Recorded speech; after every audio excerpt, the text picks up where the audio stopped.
Good evening, everyone. Welcome you all to our online class of science by St. Angel's Public School.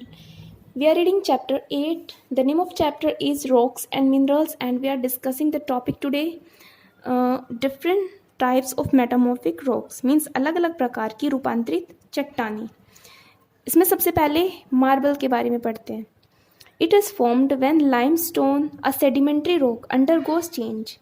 ये एक sedimentary rock limestone के अंदर बदलाव से बनती है.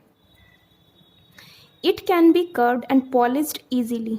ये आसानी से मुड़ सकती है और पॉलिश की जा सकती है. It is use to make statues and buildings. इसका इस्तेमाल मूर्तियाँ और इमारतें बनाने में किया जाता है.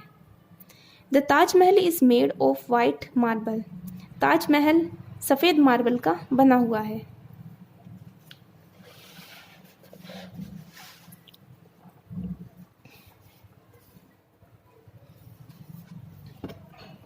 Next is slate. It is made by the metamorphosis of shell, a sedimentary rock. ये एक sedimentary rock means एक अवसादी चट्टान शेल के अंदर रूपांतरण से बनती है. Slate is shiny and easily splits into thin sheets.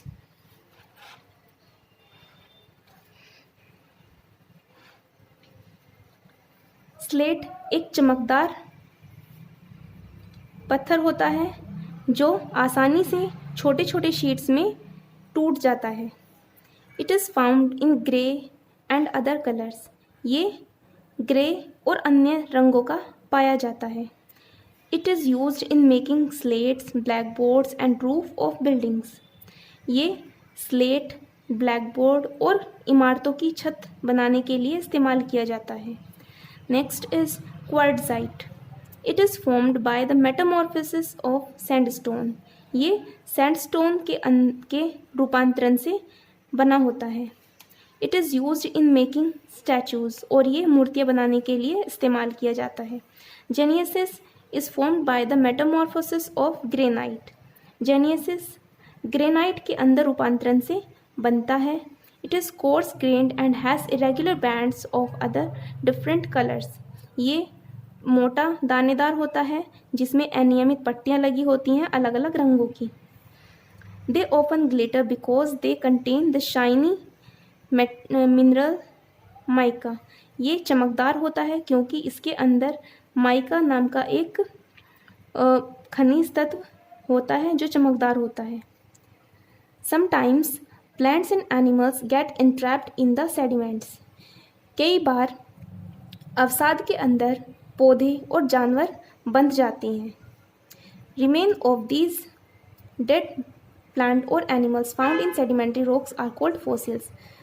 इन मरे हुए पौधे और जानवरों के अवशेष सेडिमेंट्री रॉक के अंदर चले जाते हैं और इनको फॉसिल्स कहा जाता है. Fossils means जीवाश्म.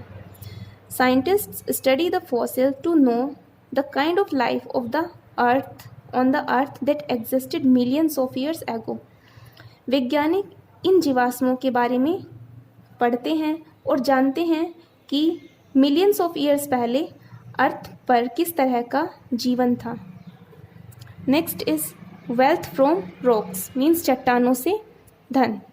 सबसे पहले इसमें आता है बिल्डिंग मटेरियल मीन्स इमारतों में इस्तेमाल होने वाला सामान. Limestone, marble and granite are used for making buildings. Limestone, marble और ग्रेनाइट को इमारतें बनाने के लिए इस्तेमाल किया जाता है. Cement is made from limestone. Cement limestone का बना हुआ होता है. Slate is used for making slanting roofs of houses. Slate का इस्तेमाल घरों की तिरछी छतें बनाने के लिए इस्तेमाल होती हैं. मेटल्स मीन्स होता है धातु. Many minerals that make up rocks contain metals. कई खनिज तत्व जो रॉक्स में पाए जाते हैं उनमें धातु भी होता है. The metals can be obtained from this rocks. और धातु इन चट्टानों से प्राप्त की जाती है. Rocks containing metal that can be extracted. चट्टानों में मेटल होते हैं जो निकाले जा सकते हैं।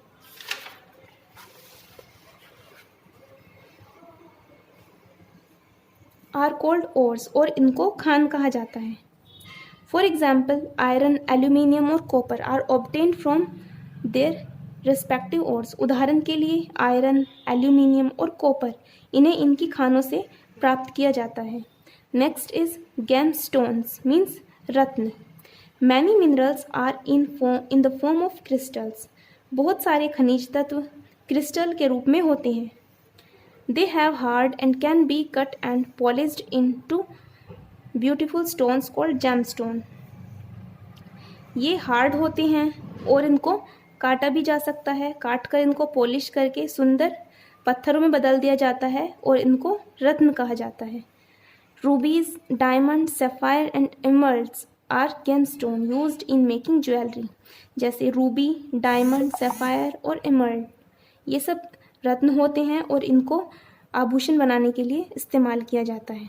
Students, I hope you understood about some metamorphosis rocks. Next time we discuss about fuels. Till then, you revise it. Thank you.